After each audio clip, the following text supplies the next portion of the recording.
এই যে 5টা বেজে গেছে ঘড়িতে এখন। সবাইকে বলে দেবে 5টা বাজছে, মিঠাই এখনো ঘুমোয়নি, দুষ্টুমি সারাটা করছে। রাত ঘুমাচ্ছে না, কালকে আবার ভ্যাকসিন আছে। দুষ্টুমি করবে। সারা রাত একটুকু ঘুমায়নি।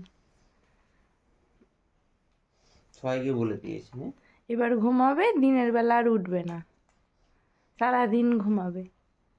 চান নেই, খাওয়া নেই, তেল মাখা নেই। কি বলছে?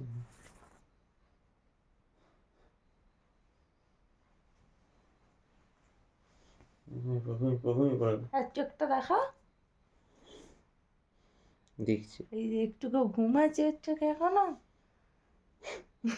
ওর ভালো করে দেখছে। কি বদমাইশ হয়েছে।